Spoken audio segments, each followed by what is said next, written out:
In this treaty, we seek to establish freedom from aggression and from the use of force in the North Atlantic community.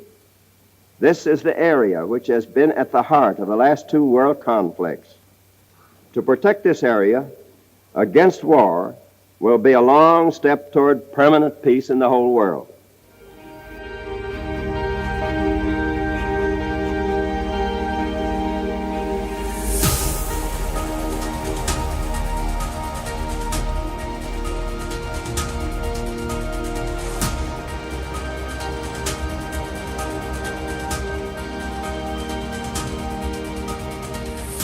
From Mons and Brussels, Belgium, this is An Enduring Alliance, a podcast reflecting on the 70-year history of NATO and its oldest military headquarters, Supreme Headquarters, Allied Powers, Europe.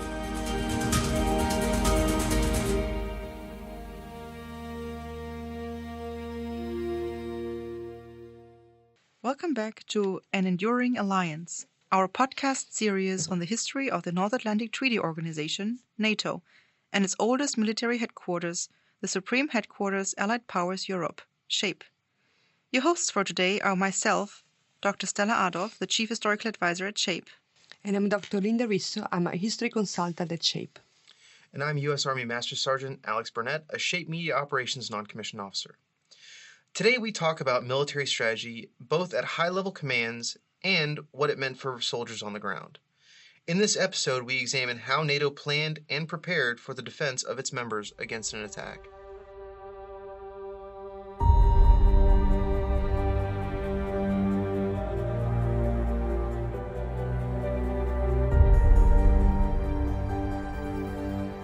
If we look at the history of NATO since 1949, we can see that the alliance's defense strategy was always based on the combined use of nuclear weapons and conventional forces. However, the emphasis on one or the other has shifted throughout time. Even when the emphasis was on nuclear weapons, the crucial role of conventional forces was never in doubt. After all, in case of an invasion, they were the first and most important response that had to be readily available. Today and next week, we will often use the term conventional forces. It may be helpful to explain what that means. Conventional forces are military forces that can conduct a military operation without the use of nuclear weapons, and which are not designated as special operation forces. So, if you have to picture it, conventional forces are soldiers on the ground, usually in the form of infantry, armored divisions, engineer battalions, and so on. In military circles, people spoke of NATO's sword and shield. NATO's conventional forces deployed in Western Europe were known as the shield. The U.S. strategic bombers armed with nuclear weapons were NATO's sword.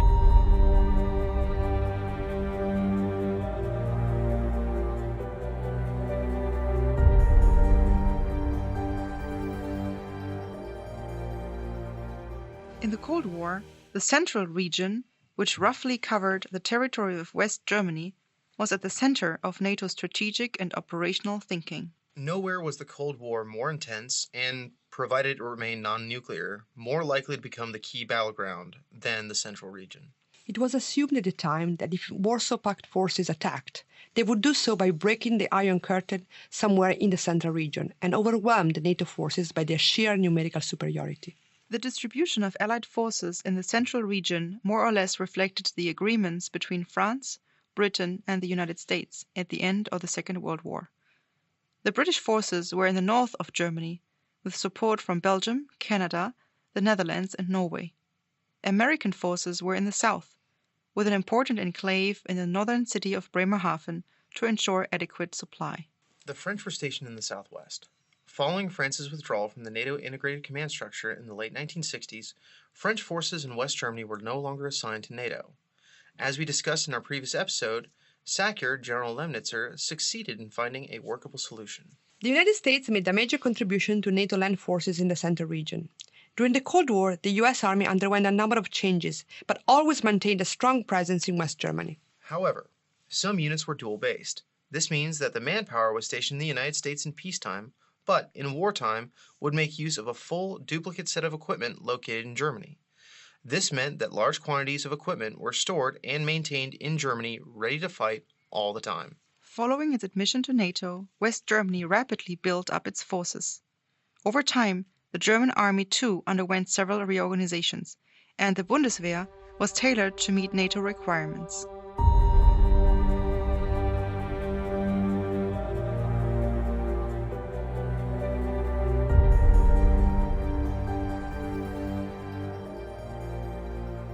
The defense of the central region was not an easy task. West Germany stretched approximately 700 kilometers from north to south. That's 435 miles for my fellow Americans. In the early 1950s, the defense of the central region was based on a thin crust of conventional forces. If the crust was breached, then NATO would almost certainly use nuclear weapons. At the time, it was assessed that NATO might not have sufficient forces to sustain a conventional war effort against the Warsaw Pact. So, there was no alternative but to use nuclear weapons in case of a large attack. As we discussed in previous episodes, this approach changed when NATO adopted flexible response in 1967. The new strategy required building up a credible conventional defense which had to be sufficiently strong to contain and counter an attack, pushing enemy forces out of NATO territory. The task of conducting operations in Central Europe fell to NATO's Allied Forces Central Europe, or AFCENT, which was originally located in France, but in 1867 moved to Brunssum in the Netherlands. The command was divided into two army groups. The Northern Army Group, NORTHAC, under the command of a British general, and the Central Army Group, CENTAC, under the command of an American general. This command structure provided a certain degree of military strength. However, member nations retained the right to organize, equip, and train their own troops according to their national requirements, standards, and traditions. As a result, there was no such thing as a standard NATO division in size or equipment.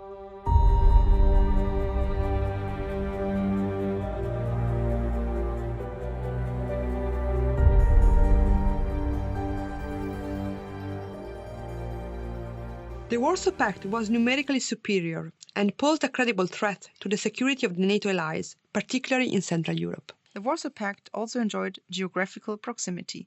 Its members were close together and could benefit from direct reinforcements from the Soviet Union. All of this gave them an obvious logistical advantage, whereas US reinforcements had to cross the Atlantic. However, simply counting divisions as a measure of military superiority was not helpful. For example, American and German divisions were larger in troop numbers than their Warsaw Pact counterparts. However, Warsaw Pact divisions normally consisted of fewer personnel but had more tanks and artillery. What is also important to consider is the training, equipment, and morale of the troops, the authority and experience of the commanders, the efficiency of communication, the accuracy and quality of intelligence, and so on. Military balance is never achieved in practice by equating similar categories of military power. In order to be ready to respond to an attack from the east, NATO ground forces in Central Europe needed to be prepared. NATO forces had to be ready at all times. Soldiers had to be trained, equipment had to be working, and lines of communication and transport had to be open. The term for this level of preparedness was and is high readiness. High readiness was achieved in different ways. One was through snap military exercises in restricted areas, and through more formal alliance-wide exercises that involved everybody, from high-level commanders to soldiers on the ground. High readiness and military exercises were, and still are, important factors of NATO's deterrence. They improve the readiness of NATO forces, and they strengthen cooperation among member nations. They project power and resolve.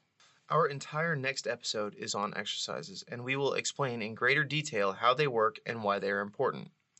But today we have asked several people involved in high readiness exercises during the Cold War for their views and experiences to get a sense of what it meant in practice. We started with Diego Ruiz Palmer, who has extensive experience as a NATO planner, and asked him to explain what high readiness means.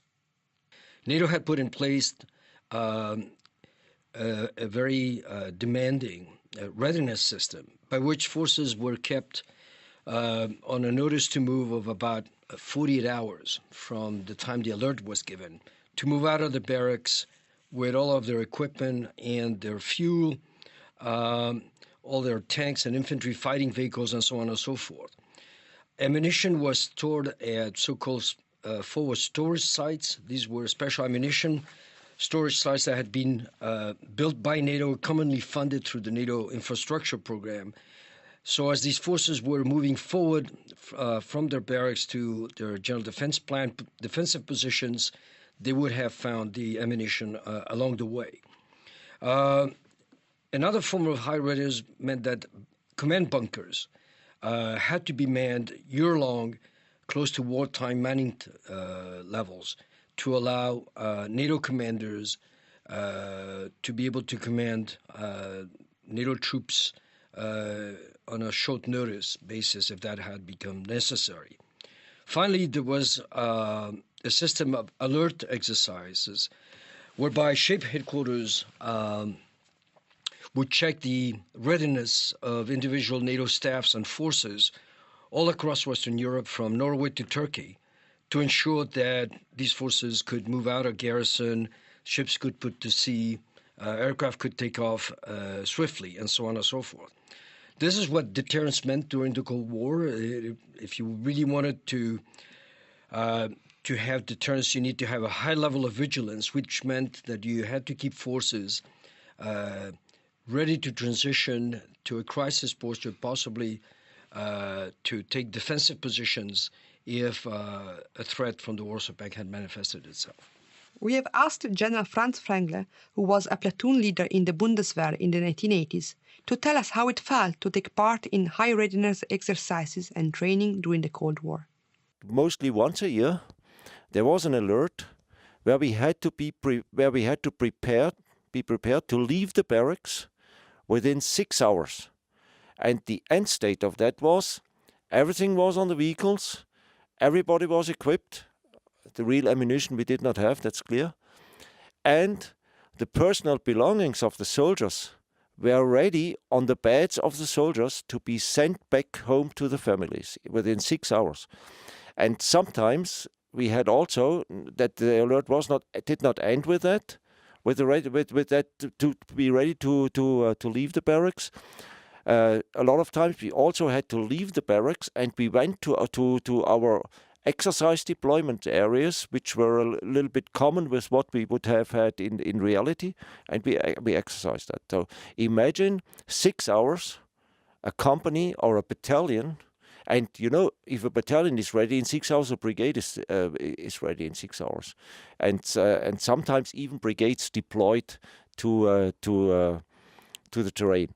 So that was a real difference. We had exact tables. And if I would not have passed a passing point with plus or minus 1 minute with the company, my company commander would have killed me. And because we were trained to do so, the deployment plans were so detailed, so there was no room for maneuver for any delay of one of the battalions moving forward. The next voice you will hear from is Colonel Adam Edmonds, who was stationed in West Berlin during the last stages of the Cold War. He told us his own recollections of exercising high readiness at the time. We had an alert platoon, and the alert platoon had the responsibility of being the wet finger into the dike if somebody decided to come across the border. And we had 2 or 3 trucks full of ammunition. I mean, more ammunition than I think a young officer like me had ever seen. More anti-tank rockets for the 84mm anti-tank guns, and so on and so forth. I mean, we just had so much ammunition. And we had to just sit there for days on end on the end of a telephone with this truckload of ammunition, assuming that we'd be able to stop the Russians. And then routinely every sort of 6 months or so, exercise Rocking Horse would be called, and that was a general call out and a return to barracks of all soldiers in order to then either rehearse the general defence plan or to do an exercise of some sort, but principally just to test our responsiveness and our ability to call ourselves out. Later, of course, I then returned back to the UK, and the emphasis really changed, and it changed from really just defence and trying to stay alive to actually how quickly can we get out to continental Europe to reinforce the people that are already out there. So it was all about the ability to get back to barracks, get into the trucks and drive in convoy to, the Channel Tunnel wasn't built then, so it was either Hook of Harwich, take ferries across, or Dover to drive across to reinforce whichever part of continental Europe we were sent to. So a whole series of exercises annually designed to test that. Bold Guard, Bold Grouse, I think part of the United Kingdom land force. I remember, the brigade moving to the Hook of Harwich at night, lots of trucks veering off the motorway because we were all fast asleep, trying to move at convoy pace in the middle of the night, and then get the brigade onto ferries and drive over to Denmark to, go on exercise and dig in. And I suppose that's the other feature. It was all incredibly defensive. I've never dug so many trenches in my life. 6-foot trenches, beautifully done, beautifully camouflaged. I mean, I wonder whether those skills are still there now, the ability to sort of dig a 6-foot hole, 18 feet long, having taken all the turf off, then put all the turf back on to make sure it's blended in with the hedgerows and everything else. I don't know whether those skills are there, but I think those are my sort of real memories. Actually, Berlin unique because of Checkpoint Charlie, the Cold War, the sense of isolation, the sense that this was very, very, very real and having to be constantly alert. But at the same time, a real party, because that was that was the nature of the city. As a young officer, you'd be told, right, we're doing a GDB rehearsal, go to the J2 or the G2, who would sign out a little brown envelope with diagrams, maps, and so on and so forth, which had your platoon positions in it, which room, which building, which street junction you had a machine gun or an anti-tank rocket, and so on and so forth. And you would pile into a car in civilian clothing with this envelope, and you'd be it's impossible to blend in. Of course, we may have women in the infantry now, but there were none then, and we were all sort of self-evidently with our haircuts, in the 1980s, who we were, standing on bridges, all peering at sort of balconied windows over a junction, saying, well, that's where we're going to have to knock those walls out and create a backblast area and put an anti-tank rocket in there and, prepare that for defence. And then the little old lady would come out to water her geraniums on the balcony. You'd think, where's she going to go? There was some it was just bizarre. It's almost surreal looking back on what we did. And of course, we all thought we were being very clandestine about the whole thing, but everybody was watching going, they're doing that again. It was just, slightly bizarre. They also told us what they felt was the value of conventional forces at the time. There was no doubt that, the value of conventional forces. I think from my perspective, looking back now, there was an absolute recognition and an expectation that we were, in a conventional sense, just significantly outnumbered. And so everything, whether you were Berlin, British Army of the Rhine, or UK forces back in UK, it was all about defence. And from Berlin's perspective, or from the perspective sitting in Berlin, it was about the General Defence Plan, and it would end up somewhere in an underground car park with what's left of the brigade having fought its way back to, the last stand, and that would be it. And that was very real. And of course, being sort of slightly young, naive, and I guess gung-ho about it, we never expected it to come to that. We knew it would all be, but hey, it'll never happen. But in the UK, it was all about getting out to Europe in order to be able to reinforce those elements that were in Europe that were, frankly, in defensive positions, fighting against a numerically vastly superior outfit. And so, we were absolute masters, I think, of the defensive battle. Conventional forces, it was all about holding the line and hoping to God that we could prevent escalation into the nuclear domain. And so we were significantly outnumbered, but we hoped we had quality on our side and that we had mastered the defence and reinforcement of Europe sufficiently to be able to handle it.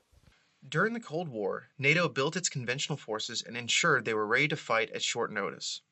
These forces always remained essential to NATO Cold War deterrence. In our next episode, we will discuss in greater detail military exercises and examine how NATO assumed a new role in the post-Cold War era. This role included peacekeeping and crisis management, both of which had to be factored into its exercises to ensure that the alliance continued to fulfill its mission, to protect its members, and to ensure their stability and prosperity. We'd like to thank all of our guests for being on this episode, and as always, a special thanks to your favorite mass communication specialist, Brett Dodge, for being our producer. As always, we'd like to thank Paul Magus and the NATO Public Diplomacy Division for letting us use their recording studio and facilities. Please visit our website for more information about our guests and for a list of sources within this episode. Thank you to all of you for tuning in and listening, and we'll see you in our next episode.